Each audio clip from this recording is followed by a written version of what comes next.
당신은 이제 필러가 더 어울릴 것 같습니다. 아니면 지방 이식이 더 어울릴 것 같습니다. 얘기할 때 상담해보고 선택을 하시면 되는데 솔직하게 얘기를 하면 일단 대상이 안 된다는 걸 알고 계셔야 될 것 같고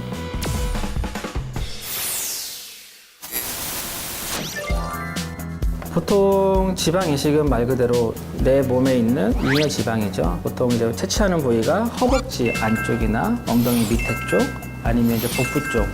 주로 이제 복부보다는 허벅지 쪽에 지방이 이제 섬유질 같은 그런 이제 불순물이라고 하는 그런 게 조금 더 적기 때문에 그쪽을 많이 선호하는데 우리가 원하는 부위, 아까 말한 꺼진 부위 그런 부분을 이제 볼륨을 채워주는 거죠. 개념은 필러와 같은데 필러는 이미 만들어진 제품을 바로 주입을 하는 거고 지방은 내 지방을 빼서 뭐 원심 분리를 통하든 지방만 분리해서 다시 넣어주는 그런 시술을 지방 이식이라고 우리가 얘기를 하고 있죠.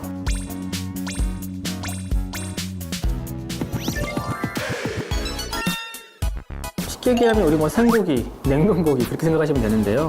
보통은 그거를 이제 1차를 하고 남은 지방을 냉동고에 보관을 하게 돼 있습니다. 보관을 해서 2차를 지방할 때는 다시 빼지 않고 넣게 되는데요. 솔직하게 얘기를 하면 바로 빼서 바로 넣는 게 생착률이 당연히 높을 수밖에 없어요. 지방 이식의 부작용은 아니지만 단점이라고 하면 한계라고 하면 생착률이거든요. 100을 넣었으면 100이 다 살아남지 못하고 나중에까지 봤을 때 살아남는 애들은 보통 한 40%에서 많아야 50%. 생각보다 그렇게 지방의 수가 많다 보니까 지방 이식을 처음 1차를 할 때도 조금 과하게 넣거든요. 과하게 넣다 보니까 좀 붓기도 좀 더할 수밖에 없고 필러도 물론 이제 리터치의 개념이 있지만 이거는 지방 이식은 리터치의 개념이라기보다는 아예 2차 시술을 거의 이제 명식을 하고 있죠. 보통 한 달 반에서 2달째쯤이 지방이 처음 넣고 많이 흡수가 돼 있을 때예요.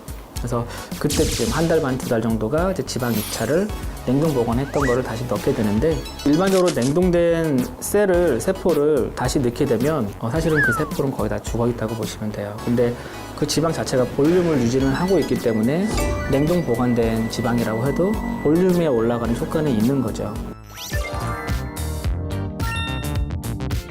필러나 지방 이식이나 아니면 어쨌든 현재 가슴 성형은 가장 많이 하는 게 보형물을 많이 넣고 있으니까 뭐 보형물 어떤 걸 선택하냐 이건데 일반적으로 가슴 한쪽당 들어가는 이제 보통 보형물이 이제 cc별로 다 다르지만 기본 한쪽당은 250cc 정도의 볼륨이 들어가요. 가슴 양쪽을 따지면 지방으로 했을 때 500cc를 넣어야 되잖아요. 500cc의 지방을 이제 추출을 하려면 보통 한 700 정도로 뽑아야 됩니다. 700cc 정도의 볼륨을 지방을 빼야 순수하게 이제 지방 넣을 수 있는 게 한 500 정도 나오는데 그렇게 따지면 너무 마른 분들은 지방 이식의 대상이 될 수 없겠죠. 어느 정도 볼륨이 좀 하체가 됐든 복부가 됐든 지방량이 조금 있어야지만 지방 이식으로 가슴을 할 수 있는 상황이 될 거고요. 아까 말씀드린 것처럼 지방 이식의 생착률이죠. 생각보다 흡수가 한 40%에서 50% 생착률이 그 정도밖에 안 되기 때문에 한 번 더 또 할 걸 생각을 하면 생각보다 지방량이 꽤 있어야죠. 앞뒤 따지면 거의 한 1500에서 1070 정도를 지방을 뺄 거라고 생각을 할 거면 마른 분들은 일단 대상이 안 된다는 걸 알고 계셔야 될 것 같고 필러를 하시는 분들도 물론 있지만 이제 필러 자체를 그만큼의 양을 또 넣는다는 얘기. 아까도 1cc가 하나라고 했잖아요. 그런데 기본 양이 250.